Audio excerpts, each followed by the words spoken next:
Hey, welcome. So, artificial intelligence has just exploded into our classrooms, right?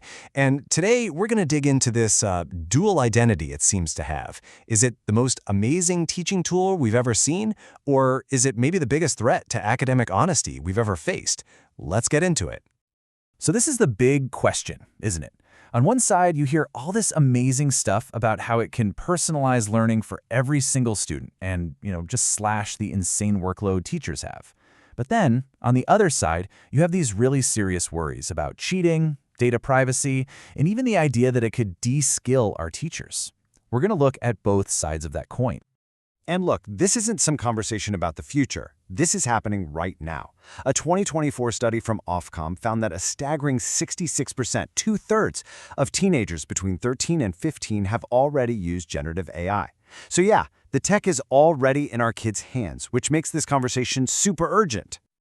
Okay, but before we can really get into the debate, we kind of have to understand the genie we've let out of the bottle here. When we say AI in the classroom, what are we actually talking about? Well, the star of the show right now is what's called generative AI. The easiest way to think about it is like a creative partner. You give it an instruction, that's called a prompt, and it generates something totally new. Could be an essay, could be a lesson plan, could even be a picture. This is the stuff that students and teachers are using every day. And the engine that makes all this magic happen? That's the large language model, or LLM for short. Just picture it being trained on a gigantic library of text from all over the internet. Now, it doesn't think or understand the way we do. It's more like a master of patterns. It just got really good at predicting the next most likely word, which is why it can generate such convincing, human-sounding text. All right, so now that we've got the basics down, let's look at the first huge promise of AI, its potential to be like the ultimate teacher's assistant and finally tackle that mountain of paperwork and prep. And you know what? There's actual data to back this up. A big trial by the Education Endowment Foundation found that teachers who used generative AI for lesson prep saved, on average, over 25 minutes a week. Now, that might not sound like a ton, but think about it. Over an entire school year, that really adds up. We're talking hours of time that they get back to focus on their students. That's a huge win. But, and this is a really big but, it is absolutely not a magic bullet. For every amazing promise of making things more efficient, there are some pretty significant warnings and traps that teachers really have to watch out for. So here's the thing you absolutely have to remember. The Department for Education itself warns that AI has a tendency to hallucinate, which is just a fancy way of saying it completely makes stuff up. It will state a fake fact or a made-up quote with total confidence because, remember, it's just guessing based on patterns. And that's exactly why you always need a human expert, a teacher, in the loop to check its work. And there's another, more subtle risk here: de-skilling. Think about a new teacher, someone who's still building up their own expertise. If they rely too much on AI to create their lesson plans, they might actually miss out on that deep thinking and development that helps them become a great educator. It's a tool for sure, but it is not a replacement for professional growth. Okay, let's flip this around and look at it from the student's perspective. For them, the line between using AI as a helpful study buddy and, well, using it to cheat, that line can get really blurry. So where do we draw it? Well, thankfully, the Joint Council for Qualifications, the JCQ, they've put out some really clear guidance. Using AI to brainstorm ideas or to find information? Generally, that's fine, as long as you're citing it properly. But submitting AI-generated work as your own or just copying and pasting without saying where it came from? Nope. That's malpractice. It all comes down to transparency and making sure the final work is truly yours.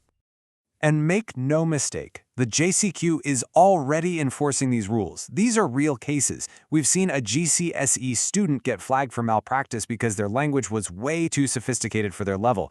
An extended project student got 0 marks because detection software found chunks of unreferenced AI content. And even an A-level history student lost marks because they relied too heavily on an AI tool, even though they cited it. The consequences are very real. So, with all these risks for both teachers and students, what's being done to manage this technology safely? Well, that brings us to the super important topic of building some digital guardrails. Official guidance basically lays out 4 essential things schools need to do. First, update their policies so the rules about AI are crystal clear. Second, protect student data and their intellectual property. Third, and this is a big one, provide approved, safe AI tools. Not just let students use whatever they find online. And finally, train everyone. staff and students, on how to use this stuff ethically and effectively. And the safeguarding risks are no joke. We're talking about everything from students getting exposed to harmful content, to massive data breaches, and even the creation of things like deep fakes and propaganda. This is why just waiting for something to go wrong isn't an option. Schools have to get out ahead of this. And here is probably one of the most important takeaways from all the official guidance. Those free, public AI tools that anyone can use online, they are often not suitable for students. They just don't have the right safeguards in place, and, critically, they often use your data, including student work, to train their future models. That is a massive privacy and intellectual property nightmare. So, after looking at the incredible potential and the really serious risks, where does that leave us? Well, it seems to all come back to one central idea: keeping the human in the loop. This quote from the UK government guidance just nails it. It says, "Sure, generative AI can make some tasks quicker and easier, but it cannot replace the judgment, the deep subject knowledge, and the expertise of a human, of a teacher. That part is and has to be non-negotiable." And that really leaves us with a final, powerful question to think about for the future. As AI gets better and better at doing all the routine, automatable stuff, what does that mean for our schools? What are the uniquely human skills, things like critical thinking, creativity, collaboration, empathy, that we absolutely have to double down on in our classrooms? How do we prepare our kids for a world where they will be working side by side with AI? It's a lot to think about. Thanks so much for tuning in.